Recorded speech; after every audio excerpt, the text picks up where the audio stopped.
It was once dismissed in Ottawa circles as a mere toy, a lightweight curiosity, totally unfit for a serious G7 nation with the world's second-largest landmass and a sprawling Arctic frontier to defend. That was the official story anyway, the one used to justify the most expensive military purchase in Canadian history. But behind the scenes, a very different reality was taking shape, one of spiraling costs, broken promises, and a fierce internal battle over what it truly means to be a sovereign nation. Now, that so-called toy is back, and it's not just threatening a multi-billion-dollar deal. It's threatening to shatter every assumption Canadians have been fed about their own defense. This is the shocking story of how Sweden's Gripen fighter, the jet Canada wrote off, has risen from the ashes of a supposedly settled competition to challenge the mighty F-35, forcing officials to confront a truth they tried to bury.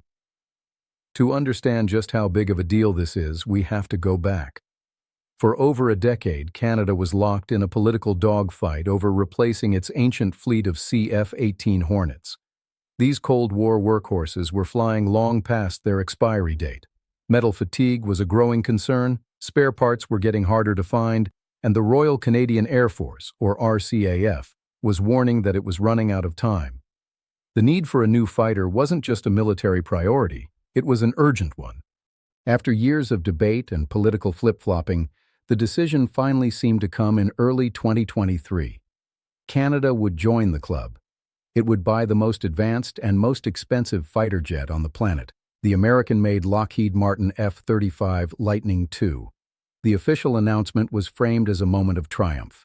The government announced its intent to purchase 88 of these fifth-generation stealth fighters, with an initial acquisition cost estimated at 19 billion Canadian dollars. The rationale was clear and repeated like a mantra by defense officials and politicians. The F-35 was the only serious choice. Why? Well, the arguments were pretty compelling. First, there was stealth. The F-35, a marvel of low observable technology, could supposedly penetrate the most advanced Russian or Chinese air defenses without being seen. For a nation sharing an Arctic border with an increasingly aggressive Russia, this seemed like a must-have. Second, there was interoperability. The F-35 is the chosen fighter of the United States and the backbone of NATO's future air power. Flying the same jet as your allies was presented as the price of admission to the world's most exclusive military alliance. For Canada, a founding member of both NATO and NORAD, being perfectly in sync with the US was unthinkable. This point was so critical that one of the competitors, France's Dassault Rafale, withdrew from the competition, citing NORAD security requirements that it felt were written specifically to favor an American jet. With other jets like the Eurofighter Typhoon failing to make the final shortlist, the competition effectively came down to two contenders, the American F-35 and the Swedish Saab Gripen E, and on paper, it looked like a blowout. In early 2024, Canadian media outlets reported on leaked details from the government's own evaluation. The numbers were staggering. The F-35 received a near-perfect score for its military capabilities, while the Gripen reportedly lagged far behind. According to the reports, on key metrics like mission performance and the ability to be upgraded, the F-35 was judged to be overwhelmingly superior. The message from Ottawa was blunt. The Gripen was systematically inferior. Unofficially, the chatter was even more dismissive. It was called a fourth-generation jet, a nice little plane for a small neutral country like Sweden, but not a serious contender for Canada's demanding global commitments and vast, harsh geography. The decision was made. The F-35 was the future. The Gripen was a footnote, or so it seemed. The ink was barely dry on the agreement when the victory narrative began to unravel. That settled decision started to look anything but. The first and most visceral shock came from the price tag. That initial figure of $19 billion, a number that already made taxpayers wince, was just the beginning. In November 2023, Canada's own parliamentary budget officer released a chilling independent analysis. The total life cycle cost for the fleet of 88 F-35s, that is, the cost to not just buy the jets but to fly, maintain, and upgrade them over their lifetime, was estimated at a staggering $73.9 billion. The sustainment and operations portion alone was a jaw-dropping $53.8 billion. Then, it got worse. A 2025 Auditor General report revealed that just a couple of years after the initial announcement, the estimated acquisition cost had ballooned from the original $19 billion to $27.7 billion, an increase of almost 50%. And even that number didn't include everything. Essential infrastructure upgrades and advanced weapons would add at least another $5.5 billion. Suddenly, what was sold as a $19 billion program was on track to cost the nation closer to $90 or $100 billion over its lifetime. The F-35 wasn't just a fighter jet, it was a fiscal black hole threatening to consume a massive chunk of Canada's defense budget for a generation. This wasn't just a Canadian problem, it was a core feature of the F-35 program globally. Year after year, the U.S. Government Accountability Office, or GAO, has been sounding the alarm. In a stunning report, the GAO revealed that the F-35's readiness rates across the U.S. fleet were in freefall. The full mission-capable rate, the percentage of time the jet can perform all of its missions, had plummeted from 38% down to just 25% between 2021 and 2025. Think about that. On any given day, 3 out of every 4 F-35s in the American fleet were not fully ready to fight. The reasons were a nightmare catalog of sustainment failures, a critical lack of spare parts, unresolved software bugs, and an over-reliance on a complex logistics network that was buckling under the strain. For Canada, these weren't just abstract numbers from an American report. They were a terrifying preview of the future. And they intersected with a crisis that was already hitting the Royal Canadian Air Force, a severe and persistent pilot shortage. A 2018 Auditor General report had already flagged the issue, and a 2025 follow-up report confirmed the problem persisted, warning that the RCAF was still struggling to train and retain enough fighter pilots to meet its commitments. Highly trained pilots, frustrated with the military lifestyle and lured by lucrative airline jobs, continued to leave. While the RCAF has said the situation is stabilizing, it has acknowledged the fighter force remains the most fragile area. So, at the very moment Canada was committing to the most expensive and complex jet in history, it was still facing challenges getting enough pilots to fly its old jets, let alone the new ones. The government was buying a fleet of Ferraris, but it was running short of qualified drivers. And even if they had the pilots, where would they park them? The F-35 is a sensitive, high-tech machine. It requires massive, specialized infrastructure, hangars, secure computer networks, and maintenance facilities that simply don't exist at Canada's current fighter bases. That same 2025 Auditor General report delivered another blow on this front. It found that the construction of these new facilities was already running more than 3 years behind schedule, with completion pushed back to at least 2031. This meant the first F-35s, scheduled to arrive in Canada around 2028, would be delivered with nowhere to properly base them, forcing the military into costly and inefficient interim solutions.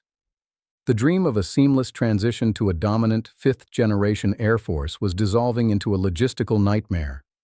The F-35 was looking less like a silver bullet and more like a golden anchor, weighing down the entire Canadian military. This is when the toy began to look a lot more like a tool. As the F-35 star began to tarnish, Saab, the Swedish manufacturer of the Gripen, was pushing a very different story. They didn't just counter the toy label, they reframed the Gripen not as a lesser F-35, but as a smarter, more practical solution precisely tailored to Canada's unique needs. Their argument started with the very environment the jet would operate in, the harsh, unforgiving Canadian landscape. The F-35 is a thoroughbred, designed for pristine, well-defended air bases. The Gripen, by contrast, is a hardy workhorse, born from Sweden's doctrine of defensive dispersal. During the Cold War, Sweden planned to fight off an invasion not from a few large airfields, but from countless scattered improvised landing strips, including reinforced public highways. This philosophy is baked into the Gripen's DNA. It's designed to be maintained by a small team of technicians with basic tools and to be refueled and rearmed in minutes. It's built to operate in brutal Arctic conditions, a claim the F-35 also makes, but the Gripen achieves it through rugged simplicity, not complex support systems. For a country like Canada, with its vast north and limited number of major air bases, the ability to operate from dispersed austere locations isn't a novelty, it's a strategic necessity. Then came the cost-per-hour bombshell. An Air Force doesn't just own jets, it has to fly them. The cost to keep a fighter in the air for 1 hour is the lifeblood of its combat effectiveness. Now, these numbers are fiercely debated, but according to multiple sources, the F-35A's cost per flight hour is estimated to be tens of thousands of dollars. Saab's figures for the Gripen E are a fraction of that. While their marketing claim of below $5,000 is for an older model and highly optimistic, even more sober independent estimates place the Gripen's hourly cost far, far below the F-35's. When you project that difference over a 30-year service life with a fleet of 88 jets, the potential savings run into the billions of dollars. That's the difference between having a fleet you can afford to train with constantly, or a showcase fleet that sits in hangars because you can't afford the gas. With these practical arguments gaining traction, a darker question began to surface. Was the original competition even fair? The leaked evaluation that showed the Gripen getting demolished by the F-35 started to look suspicious. A report in the Swedish business publication Affärsvärlden, citing confidential sources, alleged that Canadian evaluators had systematically punished the Gripen's scores, possibly due to a perceived risk because the Gripen E was a newer aircraft series.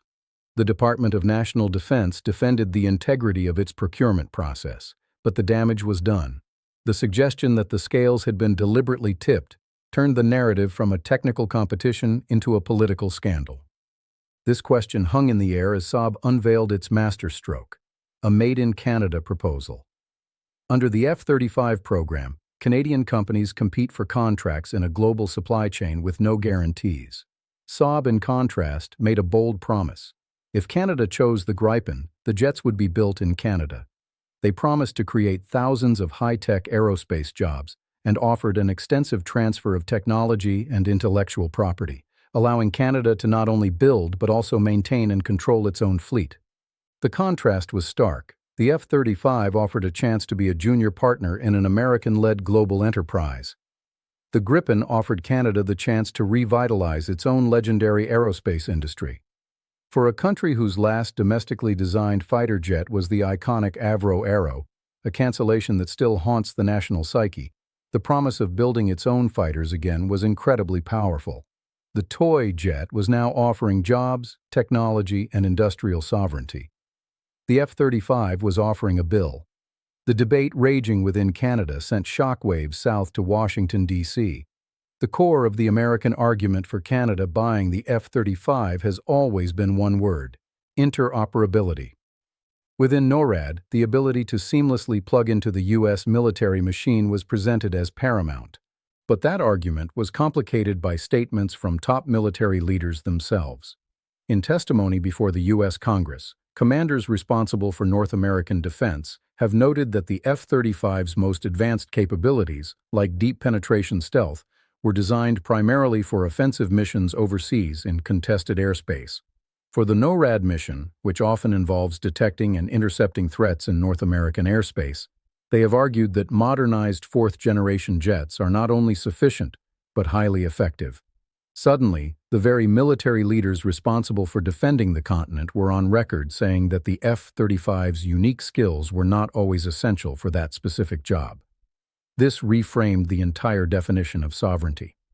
For decades, Canadian defense policy often equated sovereignty with being a perfectly interoperable partner to America.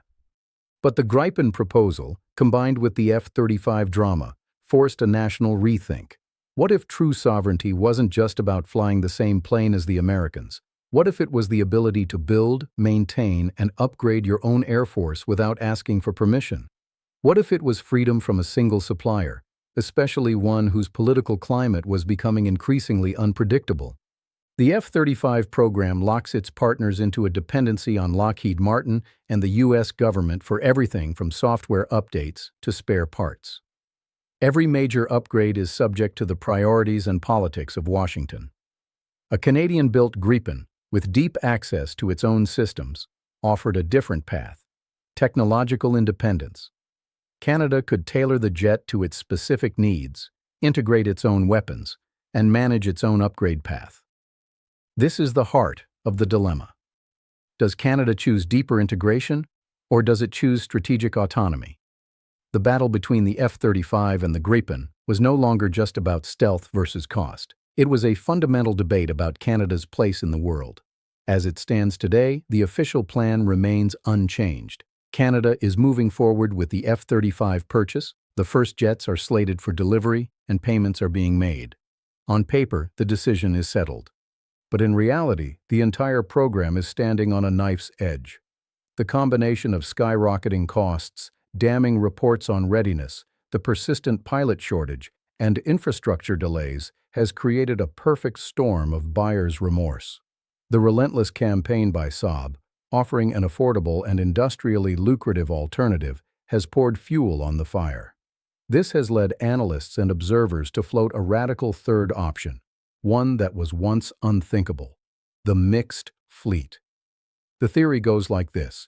Canada could purchase a smaller number of F-35s, perhaps 30 or so, enough to satisfy high-end NATO and NORAD commitments. Then, it could fill out the rest of the fleet with 60 or more Canadian-built Gripens. This high-low mix would, in theory, offer the best of both worlds. The F-35 would be the silver bullet, and the Gripen would be the reliable and affordable workhorse for daily air defense patrols.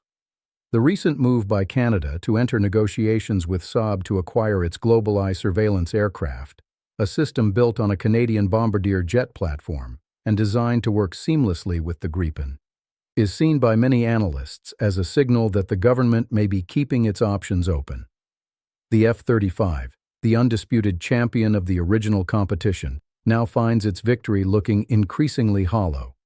The jet that was supposed to secure Canada's skies for a generation has instead plunged its defense procurement into a state of crisis. And the Swedish toy, once laughed out of the room, has returned as a strategic challenger, forcing a G7 nation to confront a shocking and uncomfortable question. Did we pick the wrong plane? The final chapter of this saga has yet to be written. The battle for Canada's skies is far from over. But what do you think? Has the case for the F-35 completely fallen apart? Should Canada cut its losses and make a radical switch to the Gripen, embracing the industrial benefits and lower operating costs? Or is the mixed fleet, a few F-35s backed by a larger fleet of Canadian-built Gripens, the only sensible path forward? Let me know your honest thoughts in the comments below. And as always, if you want to stay ahead of the curve on the biggest stories in defense and geopolitics, make sure you like, subscribe, and hit that notification bell. Thanks for watching.